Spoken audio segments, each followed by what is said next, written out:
DNA report में police द्वारा POCSO act के दुरुपयोग किए जाने की पुष्टि की है। न्यायालय ने झूठे आरोप में जेल भेजे गए आरोपी को बरी किया है। पास्को एक्ट के लगातार दुरुपयोग करने के मामले सामने आ रहे हैं, जिसमें कथित पीड़ित पक्ष द्वारा पुलिस के सहयोग से झूठे प्रकरण दर्ज कराए जाते हैं और लोगों को जेल भेजकर परेशान किया जाता है। ताजा ही मामला सामने आया है घटिया थाने का, जिसमें नाबालिग बालिका से बलात्कार करना और उसके गर्भवती होने पर प्रकरण दर्ज किया गया था। थाना घटिया द्वारा दिनांक 20 दिसंबर 2021 को फरियादिया की कहानी के आधार पर अपराध दर्ज कर आरोपीगण महेश पिता बाबूलाल पिता कालू जी तथा महेश की माता को बलात्कार की धारा व अन्य धाराओं में गिरफ्तार कर न्यायालय के समक्ष प्रस्तुत किया गया था तथा प्रकरण में विवेचना कर अभियोग पत्र माननीय विशेष न्यायाधीश लैंगिक अपराधों से बालकों का संरक्षण अधिनियम 1912 षष्टम अपर सत्र न्यायाधीश उज्जैन कीर्ति कश्यप के न्यायालय में प्रस्तुत किया गया था। आरोपी की ओर से अधिवक्ता चंदन गेरा द्वारा पैरवी कर आरोपी को दोष मुक्त कराए जाने हेतु न्यायालय के समक्ष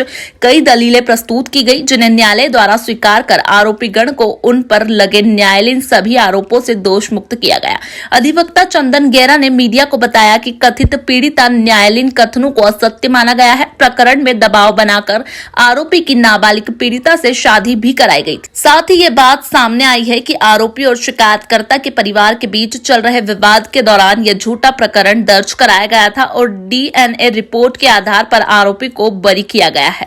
प्रकरण दर्ज कराया गया था नाबालिग लड़की द्वारा जो प्रेग्नेंट हो गई थी। क्या था पूरा मामला? जी, ये जो मुकदमा था, फरियादिया द्वारा एक आरोप लगाया गया था कि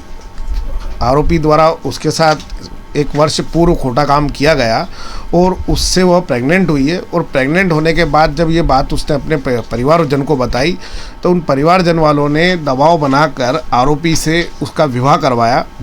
विवाह उपरांत जब वो अपने पति के निवास पर निवास कर रही थी और पति ने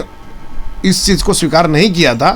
तो उसने उसी दिन जिस दिन उसका विवाह हुआ, विवाह से के दिन से ही अपना घर छोड़ दिया और अपनी बुआ के यहाँ रहने चला गया था।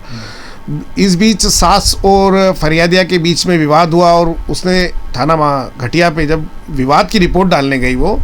तब थाना घटिया द्वारा वो नाबालिग होने के कारण अपराध दर्ज किया गया, जिसमें 376 2N दर्ज कर आरोपी गणों को, जिसमें कि पति सास और ससुर तीनों को गिरफ्तार कर माननीय न्यायालय के समक्ष प्रस्तुत किया गया और पुनः फिर अभियोग पत्र प्रस्तुत किया गया।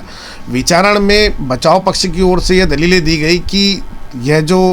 बच्चा खुद स्वयं का होना बता रही है वह आरोपी का नहीं है और इस संबंध में जो बचाव पक्ष ने दलीलें दी उन्हें स्वीकार किया गया और न्यायालय द्वारा फिर सभी आरोपियों को दोषमुक्त किया गया।